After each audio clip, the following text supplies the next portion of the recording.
Welcome to Mr. Marr's 3-Minute History. Quick summaries about a range of different history topics. Today we're going to be learning more about Scotland's capital city of Edinburgh. There is evidence of humans living in the Edinburgh area for at least 11,000 years. No doubt many of them were attracted to the area by what is known as Castle Rock. This was originally the site of a fort in the area, which obviously served as protection for the people that lived there, but nowadays is more famous as the location of Edinburgh Castle.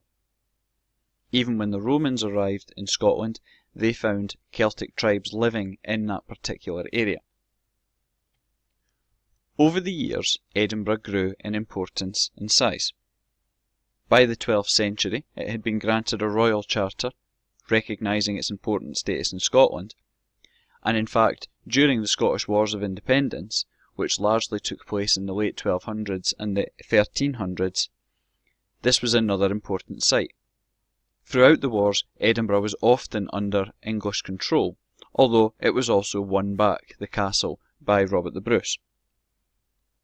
By the 14th century, some documents from that time show people referring to Edinburgh as Scotland's capital city even at that point.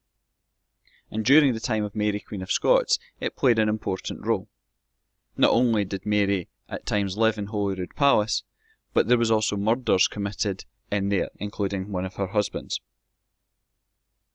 Edinburgh was also the home of Scotland's monarch. This was James VI, who eventually, though, at the start of the 1600s, became James I as monarch or king of both England and Scotland.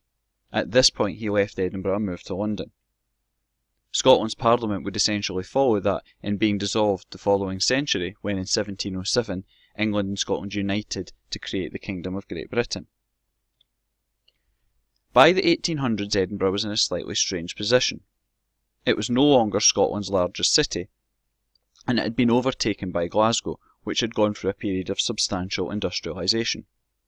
This is not to say there was no industry in Edinburgh.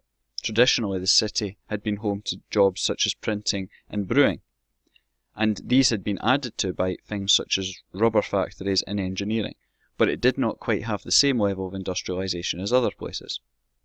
The port of Leith played an important role in Edinburgh's economy, and it was often the location where ships would either leave or bring in their goods, often as part of the transatlantic slave trade.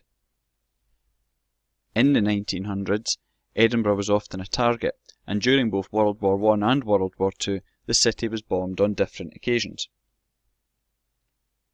Modern Edinburgh has changed, rather like the rest of Scotland has. There has been a growth in the last few decades in jobs such as financial services, and places such as Edinburgh Park have tried to create new jobs in technologies and electronics.